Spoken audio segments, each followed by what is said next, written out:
And here we are once again. You love to see it, don't you, boys? Ghost of Yōtei as everything that goes woke went broke. Sales abysmal. Player sentiment in the dumpster. A complete disaster nonetheless. People are already not talking about it. A week after the game launched, people were already not talking about it. Turns out, hot take I know, but hear me out for a second. Their bamboo mini game cutting was not enough to actually make the game successful. Honestly, at this point, can anyone even name me a game that had extreme fears of wokeness in the gaming sphere and actually somehow turned out even to be a semi-success? I can't name a single one of these examples because it doesn't exist, obviously. We all knew that this is gonna happen and it is hilarious. And it's so bad that the devs have literally just given up. They expect nothing. My expectation currently is that the sales probably have crumbled to pretty much as close to zero as possible. The sales were abysmal for this game, as we know, already from the get-go, but I'm assuming at this point, considering there's no one, not a single person actively talking about this game, I think it's over. The last person who's talking about it is me, and I am autistic, so there you go. That's the reason why I'm talking about this garbage. Everyone knows it's almost at least semi-true, but I would never lie to you boys, and you know it. Today's video, we are going to be talking about Ghost of Antifa.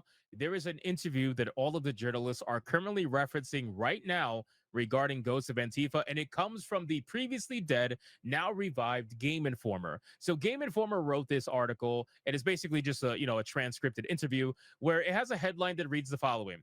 Ghost of Antifa creators on Atsu, I see it as a chapter is done. The main thing that caught my interest about this particular story is whether or not the writers and the director consider this game to be finished, right? Consider Atsu's story to be closed because everybody knows they've been gaslighting us about Jin Sakai's story being closed. Everybody's been trying to tell all of us that, hey, Jin Sakai's story is over and it's been over and you got to believe us. That's the protagonist of Ghost of Tsushima, if you're wondering. totally how it's always meant to be. And we were always going to go with Atsu, right? They are trying to convince us that's the thing. But unironically, Jin Sakai's story is over, but somehow, some way, Atsu's is just beginning. I don't know. So I want to go over this article. God bless. I am so happy for this. They're probably gonna make a new game. I mean, they're not done, okay? They have enough money still left over from Ghost of Tsushima to stabilize, and it's gonna be fine for the studio, which no one wants to honestly hear at this point because no one wants to support these kinds of people because they're just evil. They hate us, and in general, no one in return likes them. So this studio being probably still 100% fiscally feasible is not exactly, I know, what we want to hear, but I mean, the best part about this channel is I don't have to lie because there's plenty of stuff like this that we can talk about, and I mean, truth just feels so much better, doesn't it? I want to kind of talk about the points that they make and kind of break it down and see what they have to say about their video game. So this article is going to be covering co-director Jason Conn. I would not be surprised if they started talking about the approach of let's attack the fan base, let's attack the people who would want to buy this game and call them bad and mean words, because that's a strategy that sells copies clearly. Anyone want to ask Battlefield 5 how that ended for it? Anyone? There's so many examples where the director or someone at the studio just goes, well, if you don't like it, buy it. Or Randy Pitchford of Borderlands 4, well, if you don't like it, refund it. And then he cries about the ridiculous wave of refunds. And lead writer Ian Ryan. And they're going to talk about story elements, Easter eggs, and inquire about what might be. Ian Ryan? I mean, dude, seriously, pick a name, okay? And then pick a surname. You can't just have a name and a name. Next for Atsu. That is the most important thing. What might be next for Atsu? Because we didn't girl boss to the sun hard enough, okay? So we need something more, okay? How about Atsu takes over the kingdom? That is a phenomenal idea, actually. I just thought about it. But yes, Atsu takes over an evil, man-run kingdom that doesn't have feminism and equality for the genders. The pay gap exists there. Woo! Spooky stuff, that's right. And Atsu needs to liberate it, okay? I mean, a man can dream, can't he? Imagine how good that would be. That would be actually on par with this cancelled Assassin's Civil War game. We're going to skip a couple of the first elements because they basically talk about the story and certain spoilers. And I don't want to spoil any of you that might be watching this video who are currently playing Ghost of Antifa. So I want to just Nothing happens. The ending is you ally with a woman who tried to kill you because reasons, but that woman gets to survive because women good always, and she's just misunderstood, even though she was a part of the people who killed your family. And then you just pull an Ellie from The Last of Us a moment and be like, I'm gonna be a dad! And there you go, you ride off into the sunset. I wish that was an inaccurate summary of the lore, by the way. But it's accurate. I want to stick to only the stuff that's really important. So if we scroll down here, you're going to see the first thing. It says, I like Ghost of Tsushima protagonist Jin Sakai, but I have to say, I like Atsu a lot more. Of course you do, right? Of course, Game Informer, the recently dead, now just revived platform, all of a sudden just loves Atsu. Yes, Atsu is so amazing. I promise you I like Jin Sakai, but I really like Atsu. Can you explain your intentions with her as a character and how you made her so endearing, right? So endearing as a character. So Ryan, the writer, says, I think one of the early goals was we wanted to create an outsider character who players could really relate to, and also to just tell a really personal story and to focus on that. There's the huge backdrop of these factions that Matsume Samurai and Lord Saito and his clan, and that conflict slowly brewing. But we really wanted to focus first and foremost on Atsu in this tale of revenge and how she's trying to heal herself and that wounded heart that she has, and she's trying to cross the names off the list and get revenge. We just ultimately wanted to focus on that.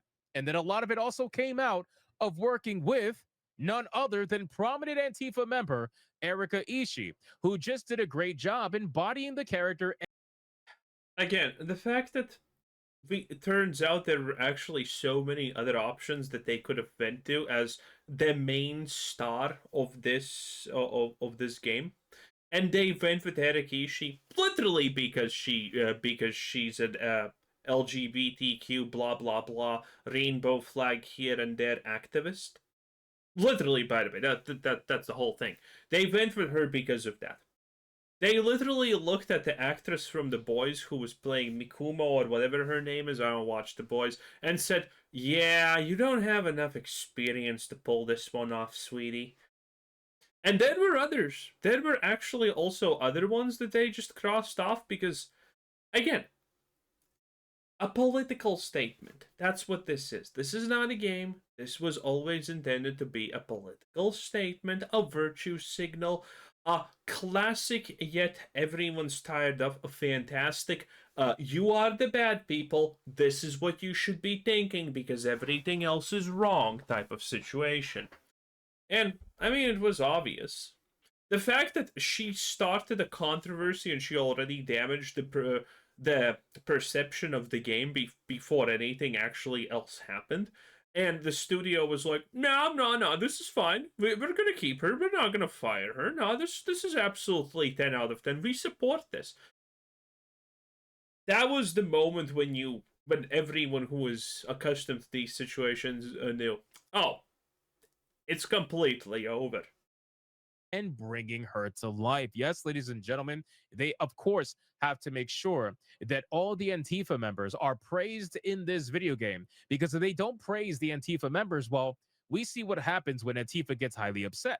We worked with her in the recording and in shooting scenes and doing a lot of writing work, shopping of the character to make sure that they were representing the classic archetypes from American Westerns, but also from spaghetti Westerns to Mifune, from Yojimbo, that wandering warrior archetype who can stroll into town, who is a mercenary, but also someone who has the deep heart, the compassion, who can recognize who is another victim or someone who's been through hell and back and who might want to help them. So we were constantly trying to explore that. that tension and striking that. So clearly we got some Erika Ishii shilling going on here, but it gets even better.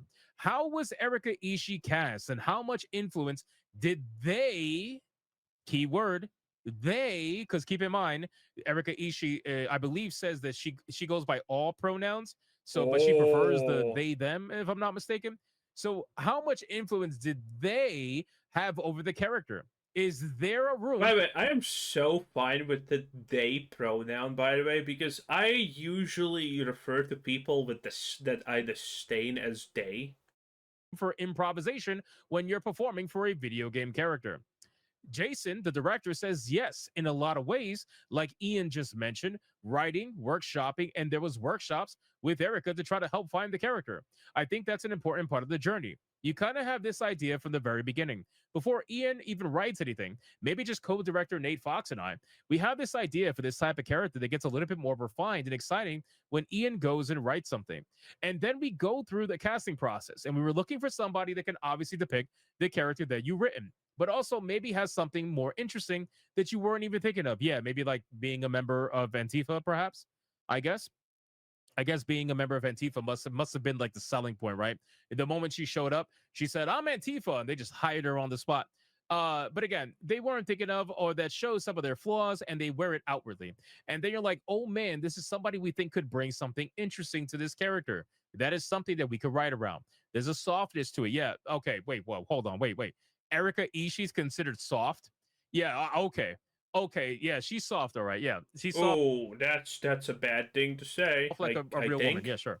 Anyway, there's a softness to it, even though we're making a wandering samurai archetype of character, like Ian said. But seeing somebody that can show passion or comfort in a scene where maybe you didn't realize specifically that you wrote it in there, but they showcase that. Now, does anybody truly believe that Erika Ishii, a member of Antifa, somebody who openly, most likely, okay, because I don't think there's been any official tweets of her liking anything, but let's be real, if she's Antifa, we probably can, predict that she probably did celebrate it. But how much compassion can somebody who's a member of Antifa really show? Like, how much empathy could they really show when they're out here Probably not a lot. Or a lot depending on how much violence you think is acceptable. celebrating the death of somebody like Charlie Kirk? Like, what's the chances of that, right? I highly doubt there's going to be much compassion or empathy to be had there. But in any case, to us, that sort of stuff gets us excited. I will say that once we narrowed in on Atsu, I think we were pretty hopeful that it will work out because we were all very excited about it. And then you go through a couple of other stages of auditions, but once they're cast, I don't think that's like, okay, just go shoot Atsu. There's half a year to a year just figuring out the relationship of Erika to Atsu, and they're going to bring a lot of their own personality. Again, they I completely don't understand this, by the way. The fact that you're making a game and then there's this character that you want to be X and you're like, okay, now we will find someone who's gonna make this character completely different than me envisioned. Like, what the hell? What? Why does she get a say in any of this? It's just so. I don't understand it. It's so stupid. Why would you ever allow that? You're supposed to be making the game, the story, and everything, and you're like, okay, now we want to see what she wants to do. That is so dumb. That is so unbelievably stupid. Is that like some kind of Hollywood meme?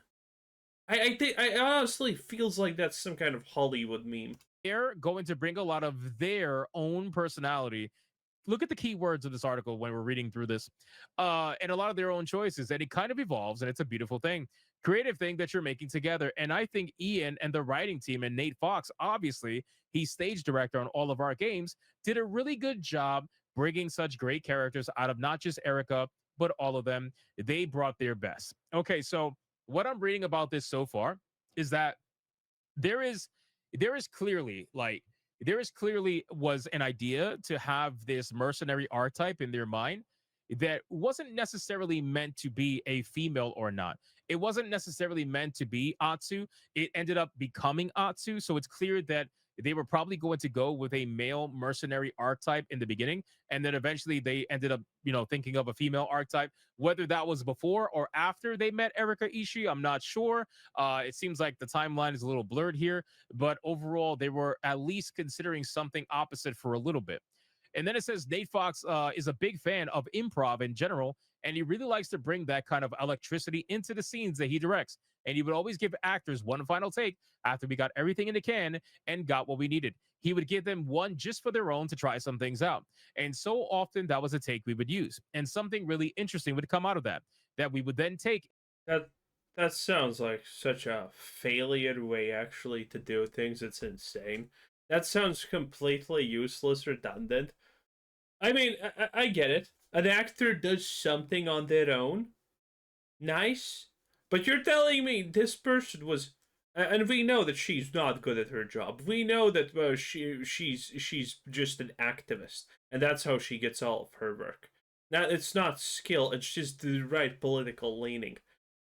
You're telling you're you're telling me all of her ideas were that amazing?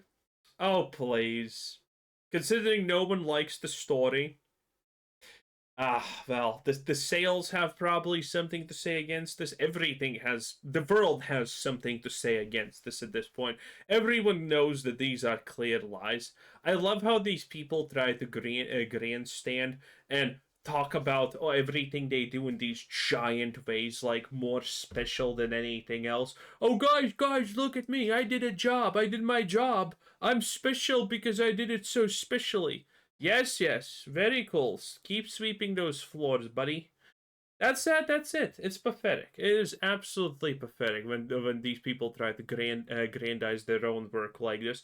Oh, I was so in the zone when I was making this absolute flop of a video game that's more of an activist statement than anything else. Yeah, buddy, you did so good doing that. Steel clap, thank you. Anyway, boys, like the video right now and you know, hype it up on a mobile device. Thank you for everyone who does it. It takes less than a second and do it right now.